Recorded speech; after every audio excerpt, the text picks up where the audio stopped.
I'm a reporter for the Daily Chronicle. If there's one thing that I've learned throughout my years as a reporter, it's that the end of the story is rarely the end of the story. In fact, sometimes it is just the beginning. This is a story that was the beginning for me. Although we only met for a brief moment and there was only one word exchanged between us, my life was changed forever. Hello, I'm the reporter from the Chronicle. Come in. Thank you. The interview was with Vincenzo Vivaldi, the world's foremost violinist and composer. I admit I didn't know much about him, but I had my questions at the ready. How did he become such a success? How did he create such a legacy? And what inspired him to learn the violin?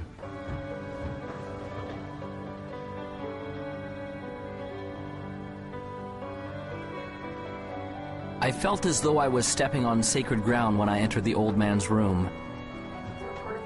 I could feel that his time to depart was drawing nigh.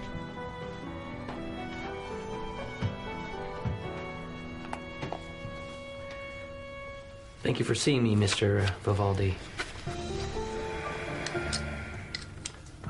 For our readers, what would be the one key factor in achieving all of your great and grand accomplishments?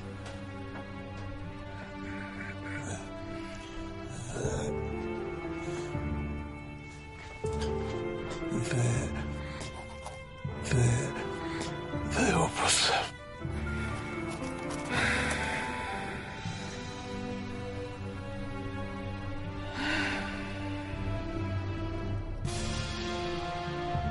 Those were the last words he ever spoke.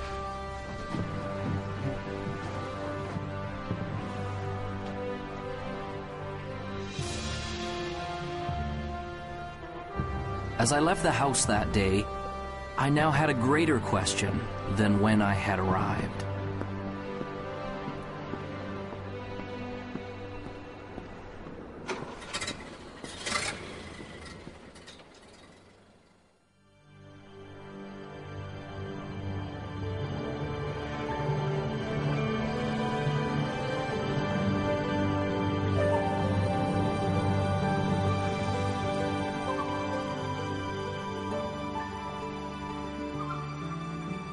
The opus is a composer's greatest work, and the opus is about us becoming the most amazing, magnificent, extraordinary human beings that we were meant to be. You and I are here to do magnificent and magnanimous things. You're here to create, and you're here to contribute, and you're here to connect at a high velocity. Everybody deep inside has a dream and a vision and a calling and an inspiration that they're here to do. Anyone can do this, and it almost sounds cliche. Everybody says, oh, you can be whatever you want to be, you just got to have the dream. And all of that's true. Unfortunately, it has become cliche, and people have stopped listening to it. The best way for you to predict your future is to invent it. It's up to you.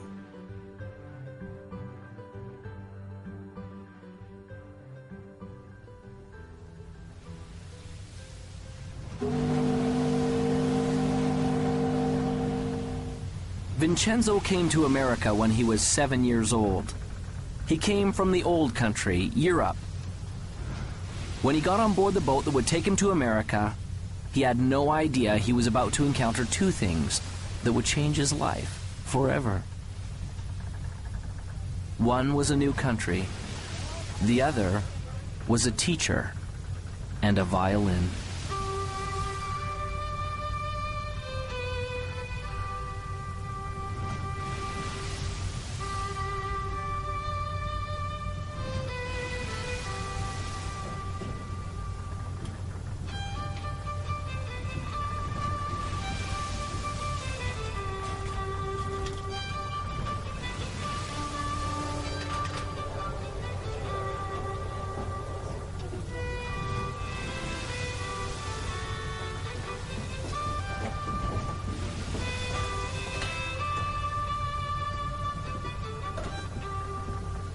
As the boy listened, he was captivated, and in his heart he knew that one day he would play this song.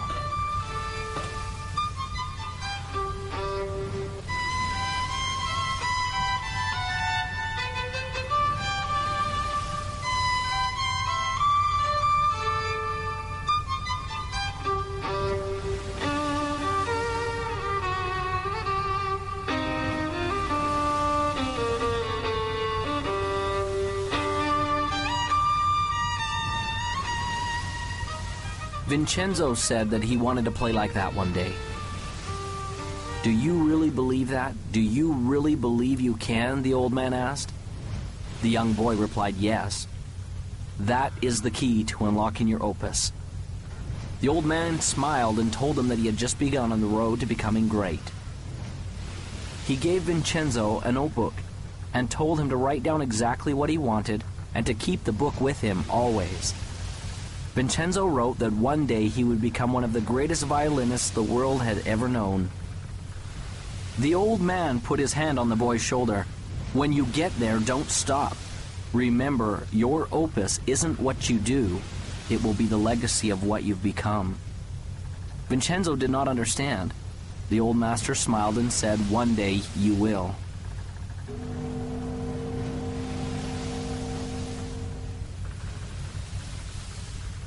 As Vincenzo left the old man, he was grateful, for he had been given a great gift. And although he would never know the man's name, the man had changed his life forever.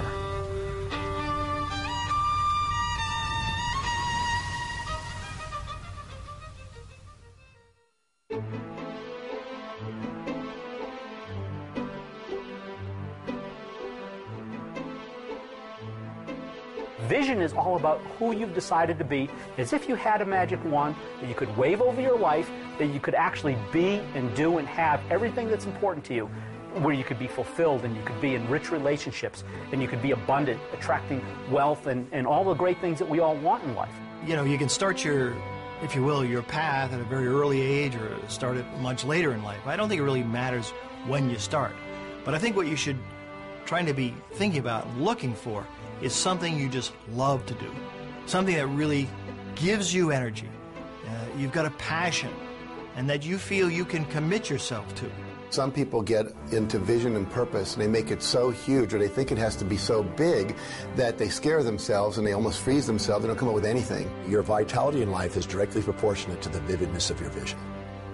And when you have a clear vision, magnetic things occur, and you draw into your life amazing synchronicities. People, places, things, ideas, and events start to synchronize in your life to help you fulfill your vision. The law of attraction just says that anything we think, feel, say, and do, we attract to us. So we're always creating through what we're putting out in our thoughts, our feelings, our words, and our actions. A very common misconception about the law of attraction, people learning it, is that it's all about positive thinking, and it is not. Positive thinking is obviously, probably more beneficial than negative thinking, sustained negative thinking. But positive thinking can mean just that you're thinking about things that would normally make a person happy. But if you're not truly emotionally involved with your thoughts, you're not really having an attractive power. In other words, if you're visualizing a car, or you're visualizing a house, or you're visualizing lots of money, or whatever your version of success is, but you don't have any real feeling about it, that is in alignment with that. In other words, if you don't feel positive about those thoughts, you're actually not attracting anything positive. It's the feeling that powers our thoughts. The Institute of HeartMath, which is the most widely recognized research institute on the heart, has shown that our hearts have an energy field around them that's 5,000 times more powerful than our brains. So this is the real power source for people. And when we want something from our head, it can only go so far. But when we power it with the feeling in our heart, the feeling of knowing that I can get it, the feeling of love behind that thought, then we are moved to the inspired action that will bring us what it is we're wanting. Anytime we set goals that are not congruent with our highest values, we're going to tend to not stay focused on them. We're going to keep going back to what's truly important to us. And so it's very crucial to set objectives that are congruent and aligned with the highest values, because when you do, you don't require outside motivation. You're inspired from within. I work with teens every day. I've worked with thousands of teenagers all over the country. And what I know to help teenagers love and believe in themselves and have that success-driven vision that so many adults have is the very first thing you have to do is be original. Be yourself. Don't conform. Don't transform. Find your own original gifts. You have them. You have so many. And lead with those. Belief in yourself is the first step to anything great. If you don't believe you can do it, you're finished even before you get to the starting line. You see it all the time in grade school. The kids line up to run the 100-yard dash. They all start off pretty good, but as soon as one or two of those kids pulls ahead, you see a few in the running literally slow down and sometimes stop. That's because when those kids see someone pick up speed, they begin to doubt that they'll ever catch them. And their brain says, what's the use? And suddenly they believe it. Here. And everything slows down. I started out in a life of welfare and poverty and became the 25th wealthiest person in America. That would be an extreme that most people can't even comprehend, let alone relate to. And it all started because I believed in my own possibilities. Whatever we believe, we become. I don't really think we know what we're capable of. There's incredible potential in all of us. And I mean in all of us, not some of us, all of us. If you find your passion and that energy wells up in you, and if you can dream and start to get committed to that dream and that vision, then you can be successful and far beyond what you ever thought you could.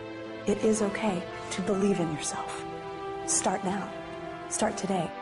You are the greatest you that will ever be.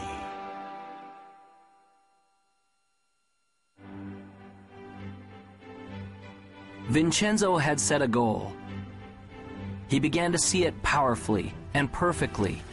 It became real.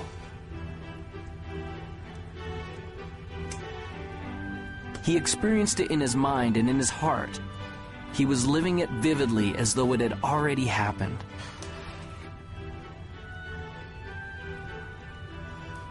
This gave him the momentum to begin.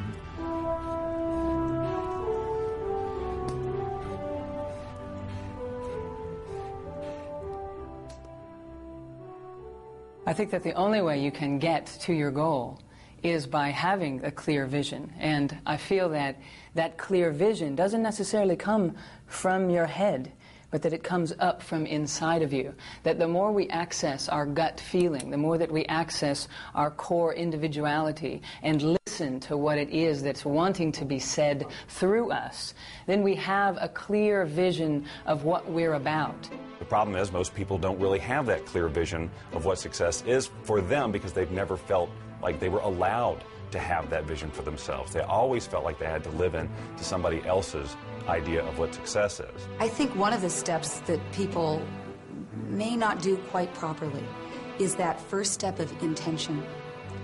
So many times people's intentions are coming out of a feeling of obligation or I should. When I find that people really stop, which is a hard thing to do in our society, to stop, but it's the thing that is most required for us to stop and turn inward. Someone asked me one day, if you could have anything that you wanted, if you could have your dream life, if it could look any way that you wanted it to look, what would it be? And I was stumped, because I was so used to being good at responding to my difficult circumstances that I even honored myself for being able to make the best of a bad situation. So I would constantly have to wait for bad situations to come around in order to identify who I was and to feel my strength to be able to go out there and do something. And so when someone asked me, well, if you could just be on the front side of something like that and just have it be whatever you would want it to be, what would it be? And I couldn't answer the question. I thought, I've got some different kind of work to do. The only way you can get a clear picture of where you're going and to understand what it is that you want out of life, you must silence the restless thoughts that are going through your mind. And you have to ask yourself, what do I want? How do I feel? And where do I want to go? In the 1960s, President Kennedy suggested that NASA was going to put a man on the moon by the end of the decade. And NASA took the plan and they said, okay, what's success look like? Success looks like not man on the moon, but astronauts safely back on Earth. So they said, let's plan from there. So there's a group of scientists who looked forward to success and said, let's work backwards and put the plan in place. Now, the problem most of us have is we don't have a clear vision of what success is. I started thinking about the creative process of living your life as it relates to creating music, because I enjoy creating music, and I always have. And it comes back, and I saw the parallel so clearly between how the process is the same. When I sit down to write a piece of music, it's generally born out of some inspiration. You know, I don't work under the rules that you have to write this type of piece of music, it's got to be 30 seconds and it's got to be this beats per minute. You know, I have full, because I do it for fun, you know, I have full creative control, so I work from inspiration, just as we should work from inspiration in our lives. That is what should guide us. That is what it should help us to create our vision, a feeling of inspiration, not someone else's sense of passion or their likes or interests, but our own. I have a philosophy of life, and that is this. Achieving any type of goal in your life is 99% intention, 1% methodology. Is being crystal clear about what you want, and the how, the methodology, will show up later. When people talk of clarity, it often gets described as just writing down your goals. The most important element is often left out. That's finding your motivation. If you want to get to your goals quickly, you've got to have clarity on why you want it. What does it mean to you? Why do you need it in your life? And the stronger and more important the why, the more power you will have to pursue that goal.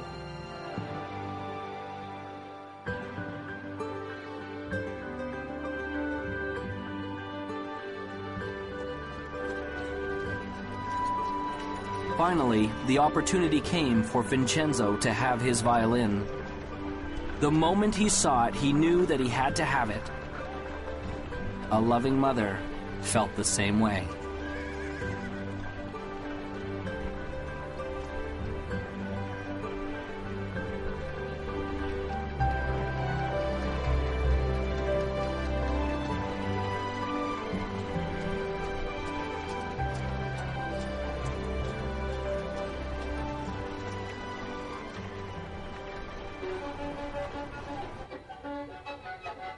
It was not as easy as it looked. But Vincenzo had made a decision and a commitment that he would learn to master this instrument no matter what.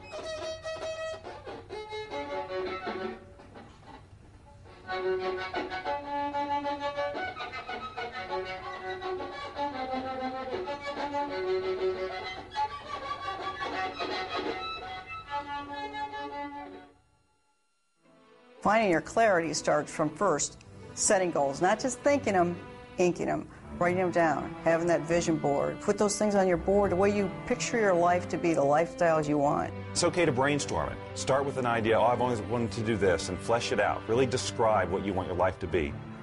You may find that it evolves even as you write, and that's okay. Take the time to decide what you truly want, because it isn't until you do that that you're going to be able to stabilize any sort of vibration around it from a law of attraction point of view to attract that into reality. When you're in the achievement process, what is your greatest moment? Some people think that it's when you're at the finish line, or at the top of the mountain peak, or when your bank account has finally reached that bulging, overflowing amount. If those are your goals, then those moments when you get there may be exciting. There's no doubt about that. But that isn't your greatest moment. Your greatest moment can be measured by three things that make it great. What moment will have the longest effect on your future life? What moment will carry the greatest future consequences? And which moment will have the farthest reaching impact on you and those around you? Your greatest moment, therefore, becomes the moment that you decide. Decision changes everything.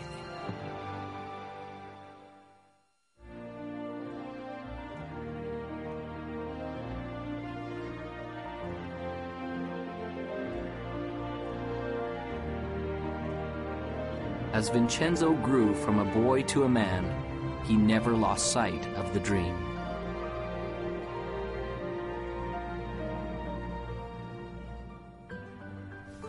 Vincenzo worked and saved his money to pay for lessons for his violin. He's doing it again. Thinking about everything except what he's supposed to be doing. There were those who told him that his dream was impossible, that it could never be achieved. Still believes he's going to be famous. Ladies and gentlemen, the famous, one and only, time-wasting, daydreaming, broom pusher.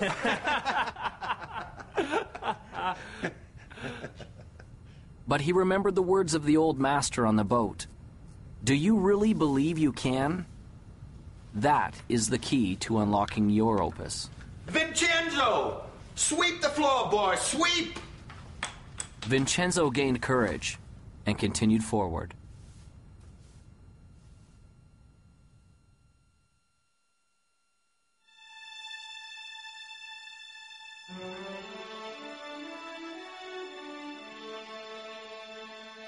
How do I get started? You just get started. Most people wait. They're going, waiting for their time. Wait till I know more. Wait till I do more. Wait till I learn more. Wait till my time is right. Your time is now. So just get started. You can't sit on the couch and eat potato chips and expect things to happen. You visualize and you materialize, yes, but you must act. A mediocre plan today is far better than a perfect plan tomorrow, because tomorrow never comes. We all know that New Year's resolutions last 30 days or 3 weeks or 3 days or for some people 3 hours. And that's a result of this great commitment. And what I want people to do is to step back and, interestingly enough, to essentially dial it down. Focus on what you can do, not what you could do. If you can't get the big picture, start with the small stuff. A decision isn't something you take lightly. It isn't a wish or simply saying, I'd like to. There will be no power in it until you say with clarity, I will do it, and attach that commitment to some action. What will you do to get things started? I'm a big believer in planning. Partly because my first career was in the television industry. And if you don't plan a program, you're asking for a disaster. And that's not to say that you set a plan down that's absolutely rigid. But you put a plan down that you can then change and adjust as you need to when you're going through the production. Same thing with the writing of the music. I start with an end in mind in terms of how I want to feel, but I don't have every note already written in my head. That's what makes this process so fun and creative, because the minute you feel like you have to go here because that's where you said you were going to go in the first place, the song has to sound like this because that was my original vision, you cut off all sorts of possibility. You don't have to know everything before you get started. Top achievers never have all the answers, and they also don't wait for all the answers to come until they get started. They just get started. They don't let questions paralyze them. They understand how to face the unknown and have the courage to do new things without all the answers. They know that the answers will come, and they adjust their course with each step forward that they take. Most of the answers come in the action, not in the calculating. You've got to learn that too. When you're up against the unknown, remember this phrase. Top achievers are not perfectionists. They're improvisers. Get started. It's hard to start. It's scary. And I know I've seen in my own life that some people they're just waiting for everything to be perfect. There is no perfect time. You never have a perfect plan. But you need to move forward. If you're convinced and you're passionate, it will develop. Have some faith. It can happen. It will happen. You got to stay positive, but you got to keep moving forward. And you got to keep moving forward knowing you don't have all the answers. I wanted to be a fighter pilot my entire life, but back in 1986, there was an experience which pretty much dashed my hopes up against the rocks. Back in 1986, the movie Top Gun came out, and you'd think that would be a source of motivation for me, but really what it was everybody else at that point now wanted to do the same thing that I wanted to do. Everyone wanted to become a fighter pilot because they all wanted to be just like Maverick.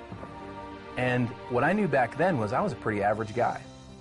I knew that the people who were ahead of me were smarter, faster, they were stronger, and I thought, man, I'm not going to be able to do this anymore because all these people now want to do what I want to do. You know, we're being honest here, so I'll just tell you, I mean, I failed kindergarten. And I don't know if you know what it takes to pass kindergarten, but you basically need to be able to stack blocks and not eat glue, okay? I mean, that's pretty much about it. So I failed kindergarten. I know that I'm a pretty average guy, okay? And I look at all these people who are ahead of me, and I'm thinking, man, there's no way I'm going to be able to make it. But, you know, I followed through with my dreams, and I pressed on. And what I realized through that experience was that I may have been in the 5th percentile on the bottom, but the 95% of the people who were above me never took any action. Often people have a great idea, and they get excited about it, and they go, wow, I'm going to go do this. But you know something? They don't do it. They think about it, they get excited about it, maybe for an hour, maybe for a day, maybe even for a week or a month, but it dies. They don't take action. They're really not committed. They're really not passionate for it. It's like a passing idea.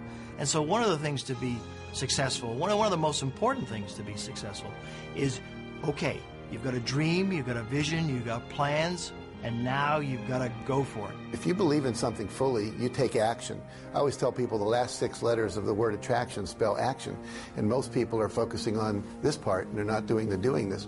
So when you believe that it's going to happen, and you're visualizing clearly, and you're holding all that energy, what will happen is you'll start attracting to you not necessarily the car, but opportunities, strategies, resources, books, etc. that will come into your life. If you don't take action, you won't get the results. You must take action. It may be very small, it may be very big. It's what I call inspired action because it's something that's coming from within you. You get a little knock at the door that says, attend this seminar, go to this movie, buy this particular book, whatever it happens to be. Your part in this co-creation process is to do it. I was successful really in a lot of ways just because I went and did it. I took action. And so you're sitting here today, you've got a dream, you've got a goal, you've got an aspiration, you might have an invention, $1 million idea. And what's sitting between you and the execution of your dreams can be simply summed up in this: take action, implement. You grab the bull by the horns, you put the throttles up in afterburner, you live your life at the edge of the envelope, and you will be successful.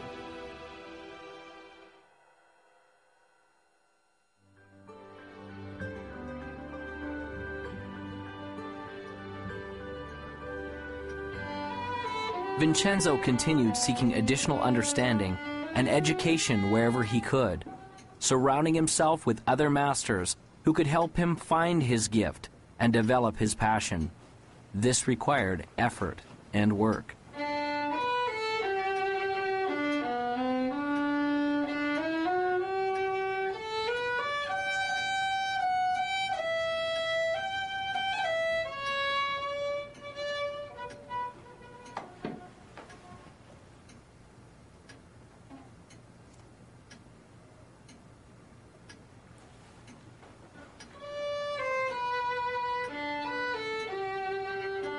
As he practiced and persevered, his skills became more fine-tuned, and the instrument began to sing.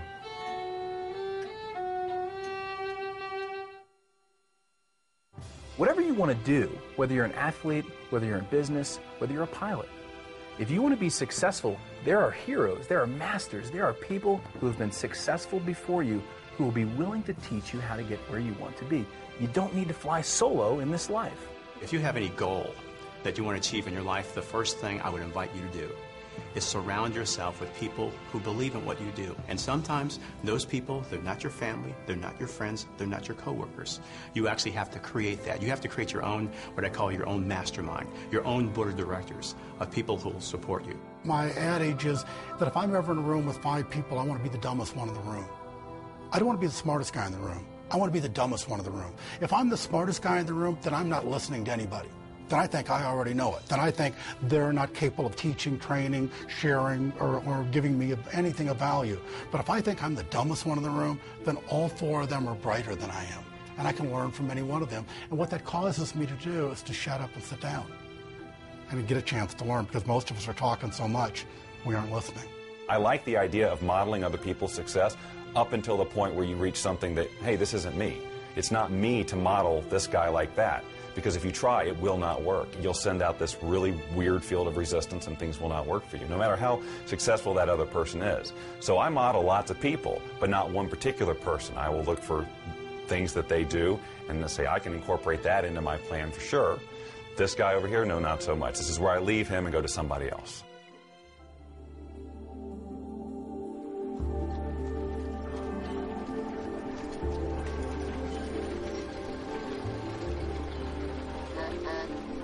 Whenever there is greatness, there is also adversity.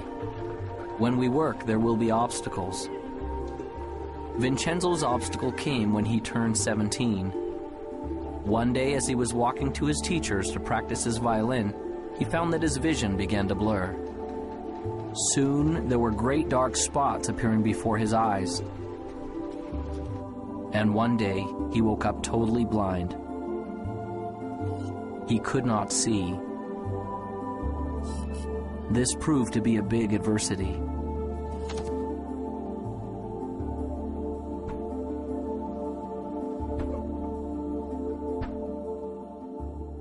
On March 10, 1981, I thought I had the world by the tail. I was Mr. Egotistical. I was self-centered. I was center of the whole universe, and so I thought. I was very successful. I'd gone into the life insurance business, making a lot of money. Had a nice home, had a nice car, had a wife. You know, I was living the American dream, and so I thought. And then I went and bought myself an airplane. The next day I took off in that airplane for a little pleasure trip just to check it out. Then in that day, my whole life changed. I had a power failure. When I was landing, the engine failed. I had some power lines and crashed. I was just entering my senior year, and I wasn't really going out much. We had moved to a new town, and I was feeling a bit awkward in my skin. I went out, and I met someone I thought, oh, he's the one, and ended up pregnant in my senior year. And if you want to be judged, I was going into a school where there were nuns, and they were convinced, and so was my entire school system, that found out I was pregnant in my senior year, that I was going to go to someplace with the letter H and 3 letters that followed. And it took me a long time to regain my self-esteem. And so my life started out as a pregnant teenage runaway. When I was born, my parents didn't know that I was didn't think that I was going to be a little person, of course. So that was a big surprise. And they had some difficulty with it, some challenges with it. Then I went off to school, and I had challenges with kids there, teasing me, calling me names, stuff like that. 4 days later, I woke up in the hospital. I was in coma 4 days, and I was in bad shape. My neck was broken at the first and second cervical vertebrae, and my spinal cord was crushed. The nerves that control my diaphragm were destroyed, and I couldn't breathe. My swelling for your flesh was destroyed, and I couldn't eat or drink. My larynx and voice box were crushed. Every muscle in my body was destroyed. I couldn't do anything but blink my eyes. My bowel, blood, and kidneys didn't have function. I lay there for 8 months in that hospital. All I could do was blink my eyes. The doctor said it was hopeless.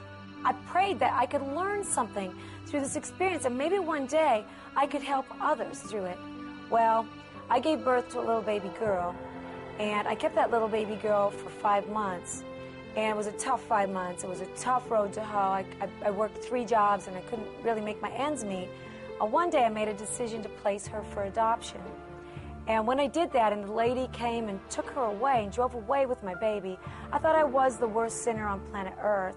And it took a long time for me to regain self-esteem and to come to know myself, that I was a valuable person and I was a valuable part of this society. And in 4th grade, a turning point came for me, one of the first ones, when I realized that being a little person wasn't something that, wasn't a costume that I could take off one day, that actually I was going to be a little person for the rest of my life. And my friends were now at least 1.5 to 2 feet taller than me. I wasn't just the short kids in the class. I was now significantly different. 8 months later, I walked out of the hospital on my own 2 feet. The doctor said it was impossible, but I walked out of there. But that wasn't the end of the journey. That was just the beginning, because I had 5 more years of intense occupational physical therapy. So I went to work. And when I went to work, I decided I was going to make something of myself. And maybe one day I'd see that little girl again, and maybe I'd be able to be an example, a living example of something wonderful. One day I was sitting with my teacher for spiritual and personal growth, and he said to me, you know, Peggy, I noticed that you spend a lot of time in this fantasy that one day you're going to wake up like an average-sized person, or as an average-sized person, and all your problems are going to be gone. But that's not really so realistic. And I bet your success level would be much higher if instead you focus on the things that you can change. The things like your attitude, your beliefs, your connection to spirit, all those kinds of things. So that was a turning point for me. And I actually looked at that and I was like, oh my God, I'm believing in this fantasy. And I had to come to terms with the fact that I had to accept that I couldn't change my outer size. But I saw that I could change my inner size. See, it didn't matter what the doctors thought. It didn't matter what the medical profession thought. It didn't matter what other people thought or believed. What really mattered was what I believed. See, a lot of people think, well, I can't do this, I can't do that, because everybody tells them they can't do that. And I tell them it doesn't matter what other people tell them. It matters what they think. Well, last year on Mother's Day, now we're talking 27 years after that day when that lady drove away with that baby, I got a call from guess who? My little daughter, Jackie. And she said on the telephone, could I call you Mom? That was huge. That was huge for me. And I don't care what happened to you in your life. Someone told you you're a sinner and you're so down and out that you think you're nothing and you're a nobody. You're somebody. You find it within yourself and you get up. Pull yourself up by your bootstraps. You get out there and do good works.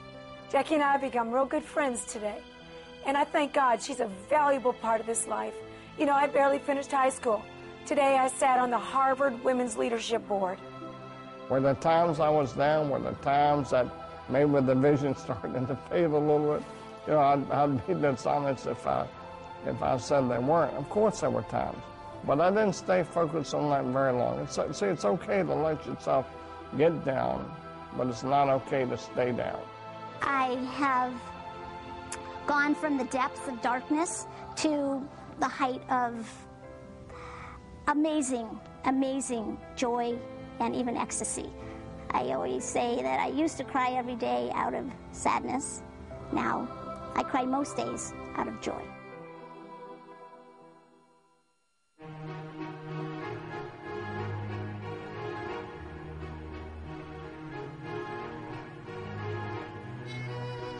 Vincenzo continued to practice his instrument. But it was much harder now.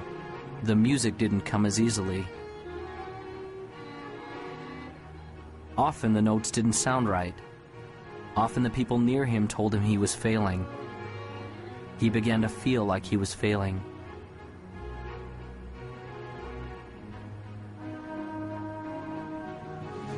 I can't.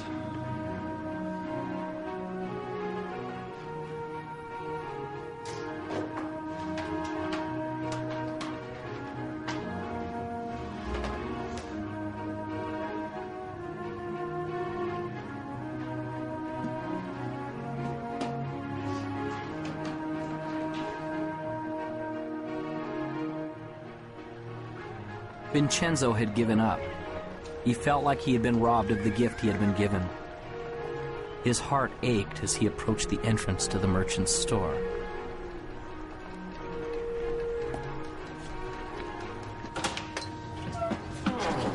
Hi, Vincenzo. What a surprise. What can you do? I'd like to sell my violin. Those were the most painful words that he had ever spoken. Are you certain about that?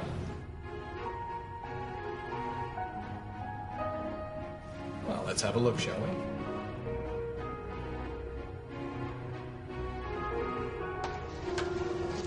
Oh my.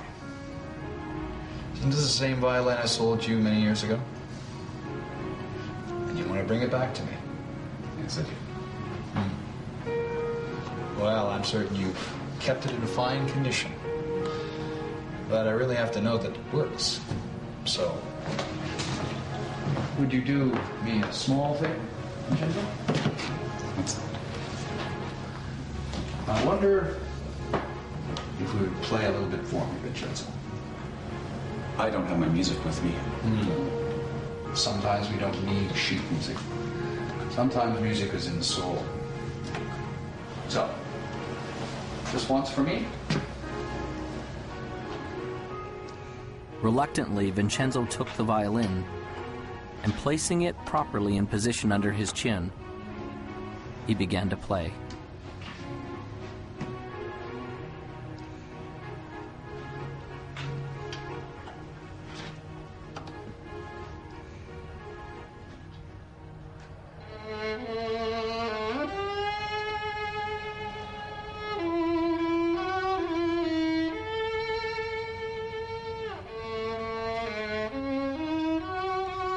He began playing slowly at first, until his heart began to play the notes. As he did, something magical began to happen. He began to feel the power of the music once again.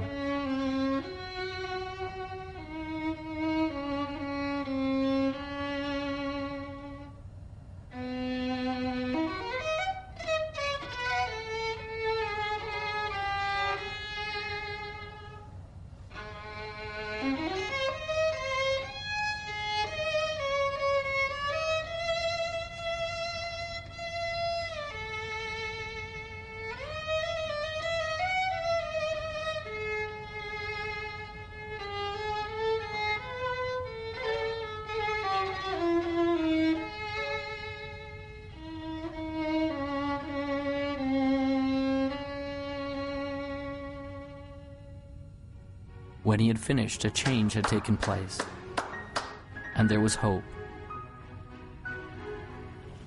I can't sell you my violin. I thought as not.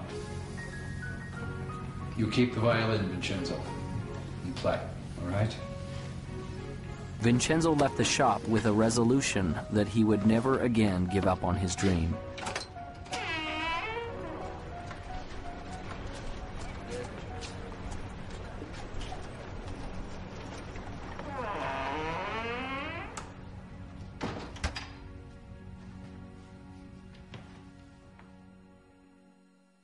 Everybody experiences failure, and if you haven't, it's just because you haven't done anything new.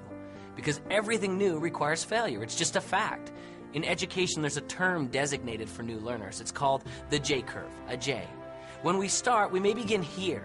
As we begin to implement the new experience or information in our life, we initially struggle, or perhaps even fail. But as we learn the lessons from our failure and are persistent, we become competent and very successful with our new lessons or experience. And as we get competent, things go up dramatically. That's a J-curve. Most things in life come to us that way. So as we encounter feelings of frustration, we need to understand that it's normal, and we will get through it if we persevere. There was a software executive who made a huge error, costing the company millions of dollars, and this is a true story. Millions of dollars at this one mistake or one failure he had made. So he went in, he was called in to see the chairman and the CEO, and of course he brought his resignation letter, and he handed it to the chairman, and the chairman said, what are you doing? We just spent millions of dollars educating you. You can't leave us now. Now, not every employer is going to be that compassionate, but the universe is. Every one of us gets rejected, and what you and I need to do as individuals is reject rejection. Make yourself rejection-proof. When Jack and I started Chicken Soup, we spent 3 years writing it, and we tried to sell it. We went to New York with a great agent, and 33 publishers all said, hit the road, Jack. And then we went to the BEA, Book Expo of America, and we went booth to booth to booth to booth, and 144 people, sum totally, said, buzz off, you guys. That's sappy little stories. They're never going to sell. They're too nice. The secret word that every winner knows is called N-E-X-T, next. You're going to meet obstacles. You're going to see adversity. It's going to happen to you. I guarantee it. So what gets you through it? It's your passion, it's your energy, it's your commitment to this game plan. And wow, it can be very, very exciting. I have never met a successful person who hasn't failed. Never. Not in the course of my lifetime, not in the course of my reading, not in the course of my studying, not in the course of mankind. Have I ever met a successful person who hasn't failed? Now, the difference between successful people and people who are unsuccessful, because we all will fail, is successful people learn how to deal with failures. They learn how to accept it and embrace it and understand it and learn from it. And it doesn't become a negative to them. It becomes a learning. It becomes an education. It's a tuition they paid for the education they got. You get a challenge or something you think is a setback. It's only a setback in your initial perception, and only when you don't stop and look at how it could serve you. See, the master is the one that takes whatever happens in their life, supportive or challenging, and asks how does it serve them and their mission. Because it's never what happens on the outside, it's always how you perceive what's happening on the outside. So if you can take a challenge and you say, okay, so how am I going to use this to my greatest advantage, and what are the benefits that I'm going to get from this, and how is it going to help me fulfill my highest values, and how is it going to actually give me a step forward? If you ask that question and answer that question, it's not an obstacle. An obstacle is only when you've chosen to see only the drawbacks without the opportunities. Some people are so worried about failing, they don't start. And so one of my friends says, you don't have to get it perfect, just get it started. And then in the process of doing it, you will learn. What is failure? That's easy. It's not trying. It's not getting in the game. It is thinking about it and not doing. You know, you cannot fail if you try, if you get into the game. You know, I like to use the analogy of a missile. When I shoot a missile off of my airplane, all missiles initially, they just come off straight. And any engineer will tell you that a missile actually requires mistakes. It actually requires errors in order to become successful at hitting its target. And so as a missile comes off the airplane, if you've got a plane that's going in this direction, the missile comes off and it sees that the airplane that you're trying to shoot at is going this way. It sees that it needs to correct that way, and it makes a correction. Then it makes a smaller correction. Then it makes a smaller correction, and next thing you know, it hits the target. The same is true with us. You know, we've all got dreams. We all have a target, and we all have goals. A failure-minded person goes down the road towards their goals. They hit that first obstacle, and they go, I'm a failure. I always fail. And they turn around and they give up their dreams. A success-minded person hits that first obstacle, and they go, you know what, I'm going to be successful, and they make a correction just like that missile. They hit the next obstacle, and they make a little bit other correction just like that missile. And next thing you know, they find that they've zigzagged their way to their target, to success. When I was learning to walk, my parents didn't say, oh, Jack failed after 7 tries, let's give up. They said, just, you know, keep coming, boy. However long it takes, you're going to make it. And for me, I've read so many stories about, you know, Thomas Edison, who had 10,000 experiments to invent the light bulb. And when someone said, you failed 10,000 times, he says, no, I never failed once. He said, I invented the light bulb. It just happened to be a 10,000-step process. You're going to have some setbacks in life, some challenges, some difficulties. And those are the days which really test what happens. Maya Angelou says it like this. If there's something in your life you don't like, change it. But if you cannot change it, change your attitude. That is why it's critical for you to work on your attitude and start to have a reservoir from which to draw from before you need it, because you're going to have some days which test you, which try you, which really push you to the edge. And those are the days that you need to make sure that you have a positive outlook, a positive in-look and a positive uplook, that you are thankful and grateful for all things, even the challenging things, because it is through the challenges that we grow, that we stretch, that we start to become all that we can possibly become. In our society, so often we focus on problems and obstacles and challenges and failures, and those kind of things paralyze us. They cause us to stop because we can't really see beyond that. But the truth of the matter is, if we look carefully, we'd see very clearly there is no such thing as a problem. Everything is a puzzle, and there are answers to puzzles. So when you run up against something that you're not sure of, doesn't mean it's a problem, doesn't mean you can't get around it. You just need to find the right answer for that puzzle. I've decided that every single thing that happens is a success. Everything. There's a learning experience, maybe I achieved whatever the goal was, but I'm going to go after something else. I just learn, grow, and go.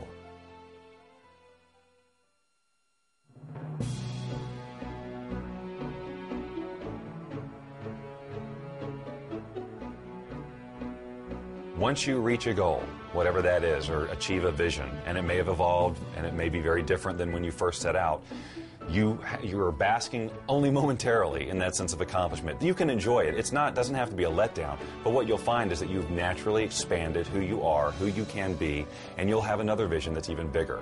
If you want to have like success become an ongoing habit, you know, here I am at the top of my game, 100 million books sold and so forth.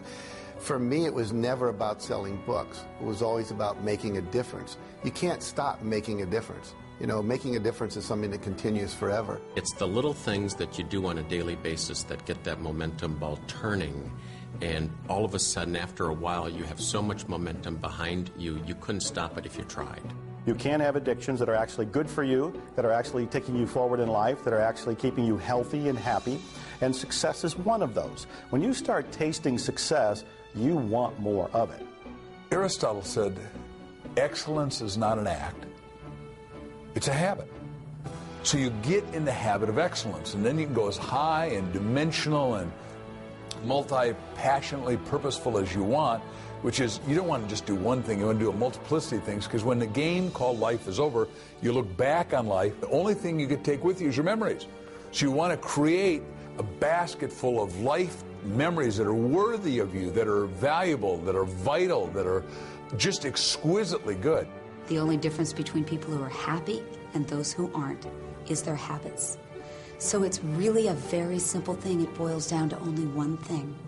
What habits are you choosing day in and day out? And the good news is that every day you get a new choice to pick new habits all day long. Every decision you make in every moment is determining the habits that you'll have today and tomorrow and the next day, and the outcomes that you'll have in your life. So if you want a life that's successful, choose the habits of successful people. If you want a life that's happy, choose the habits of happy people.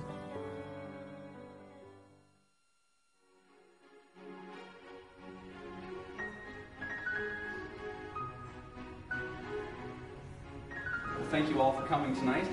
It's a pleasure to know you're out there.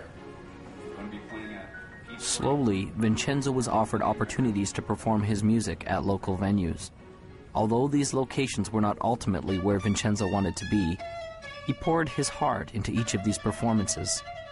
Each of them was a step in the right direction, and he let his passion shine through from the beginning.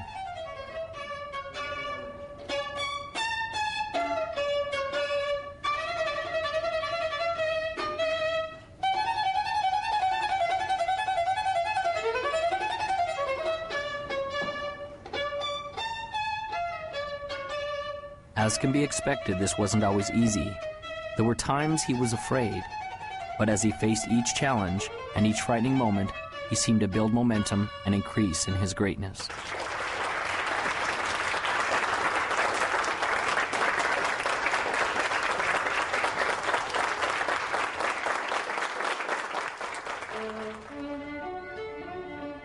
Vincenzo gained a reputation as a passionate musician, and his gift grew. Doors opened for him to begin to play with other masters. Soon, Vincenzo was playing in the most grand concert halls of all. His dream to play was fulfilled. His opus had arrived. But was the journey complete? There was the question the old master had asked him that he still yearned to understand. Your opus isn't just what you do, it will be the legacy of what you have become. Vincenzo thought in his mind often about what this could mean. Was this the legacy of the man he had become? The man who played in the largest concert halls? The man who commanded the respect of the other musicians? The man who composed and wrote the grand symphonies? The man who people adored and loved as the master violinist? Vincenzo still didn't understand.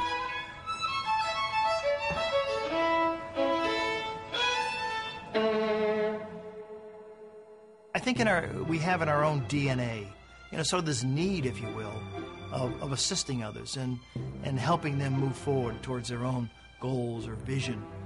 And some of the greatest rewards in my life have been watching the success of others that I have been associated with. Henry James said that nothing of the senses will ever satisfy the soul. The only thing that satisfies the soul is gratitude and love. And when you have gratitude and love, whatever you're grateful for, whatever you love, you get more to be grateful for and you get to have more love. And so the second you achieve something, you're automatically yearning inside and called inside to ever greater achievements. We're all here for what purpose? We're here to give. We're here to interact. We're here to create. We're here to love and to support. And those are all giving Those are all giving things. Most of the successful people that I know have a basic fundamental philosophical foundation that says giving back is the key to success. A friend of mine asked me recently, he said, what's the purpose of the universe? Now, no one had ever asked me that. You know, life purpose, corporate purpose, all that. What's the purpose of the universe? And I went back to my physics and I thought, well, what is the universe doing? It's expanding. Ever since the Big Bang, it's expanding. I said, well, is it to expand? And he said, absolutely. And he said, anything you do that helps people, corporations, countries expand, you're in alignment with the universe. And when you're in alignment with the universe, the universe will support you. It'll give you the resources you need. Anytime you cause contraction, you cause conflict, then you're against what the universe is about. When we feel expanded, it's the universe's message of saying we're on course. When we feel contracted, it's the universe's message saying that we're off course. So as we're moving along, we always move towards that which is making us feel expanded. Service, there is no higher purpose. It's all about giving back. When you focus on giving, you receive, and that's how the law of attraction works. Ultimately, what we contribute is a reflection of who we are inside. And the more we contribute back to the world around us, makes us more inside. Think of your happiest moments. Got it? I'm confident that it will have very little to do with accumulating wealth, and it certainly wasn't a moment where you were alone in your room watching TV. I'd be willing to bet that it was a moment where you did something for someone that they could not do for themselves. Or when you helped someone realize a dream, or you shared a little of you, the real you. And in the end, isn't that what life is all about? It's never about what you had. It's about what you did and the difference you made while you were here.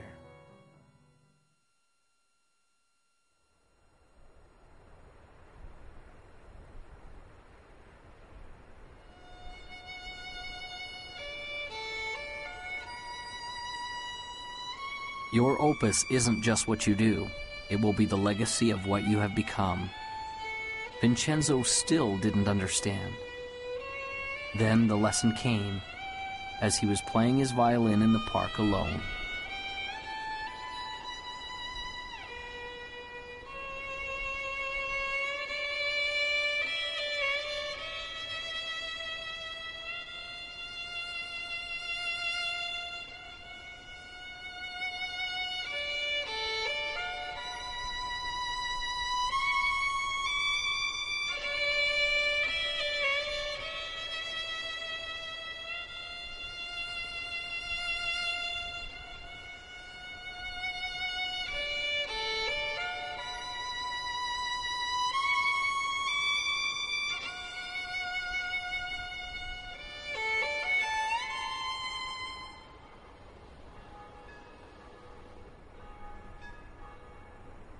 And so Vincenzo passed along the message that had changed his life.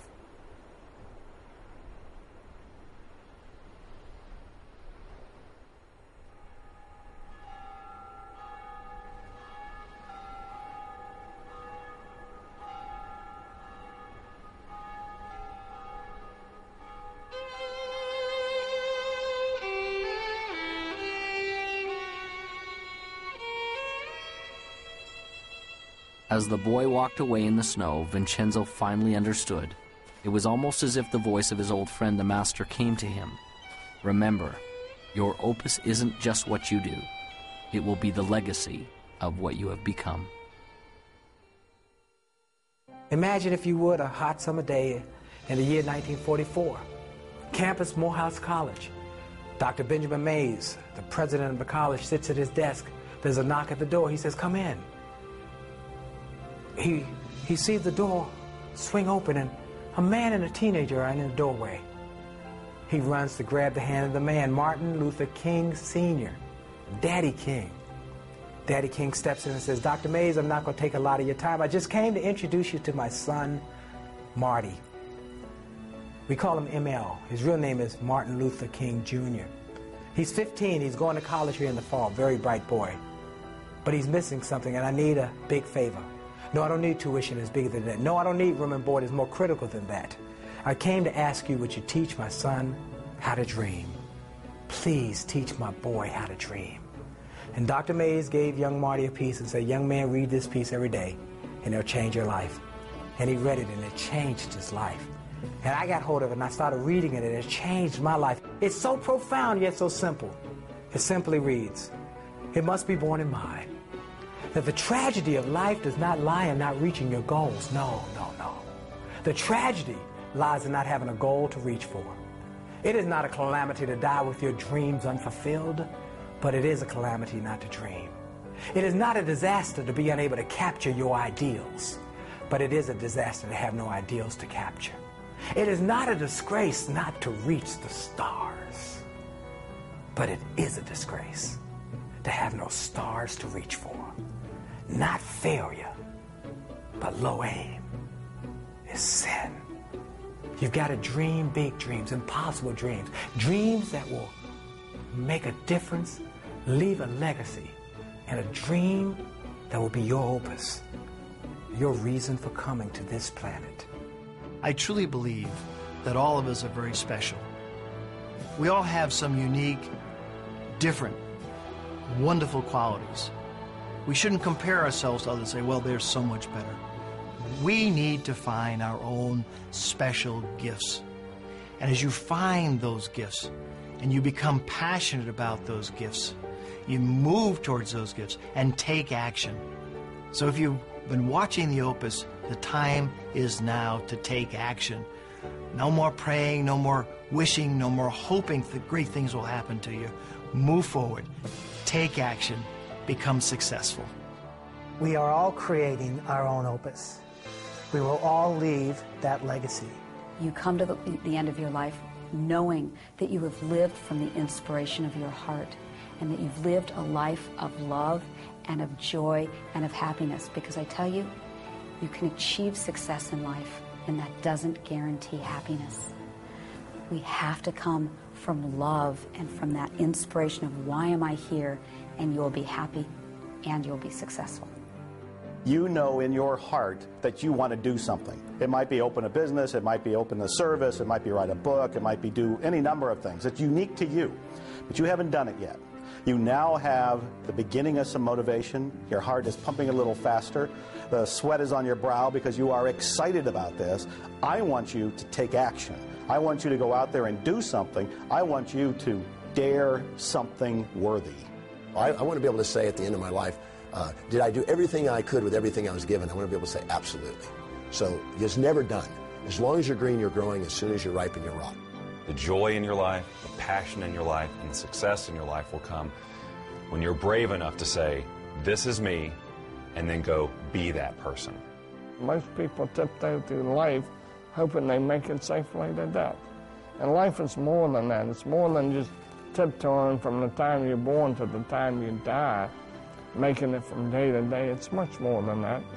But yet, most people never realize that. I know that I'm not just a body and a personality, that there's something much, much deeper and greater and actually magnificent inside of me, something extraordinary. And the more that I live from that place, the more that I'm able to see inside of other people that they're extraordinary, that they're awesome, that they're amazing. And the more and more I live from that place, the more I see that each moment of my life is amazing and magnificent. That is the gift that's come out of my challenge. That is my opus. Now you have the tools. You have a vision. You believe you can do it. You're clear and you know why you want it. You have a first action to get started with. You know where to go for help. And you know failure can't stop you, only slow you. You are the composer of your life. And your greatest moment is before you. It is decision. What will you decide to do now? What will your opus be?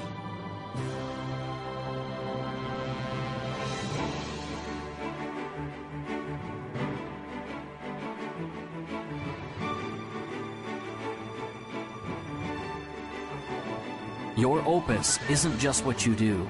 It will be the legacy of what you've become. One of God's greatest requirements with lasting success is to teach the man who possesses it. to teach him about himself, and to allow him to contribute what he has been blessed with back to the world. Vincenzo's music was a great gift to all who heard it. But the true gift was in the legacy that he created in another. This was truly his opus.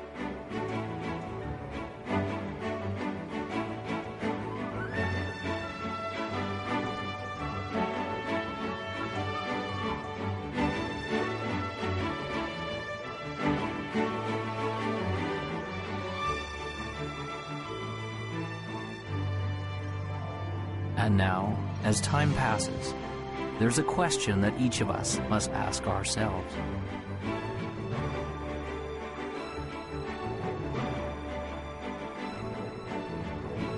What will your opus be?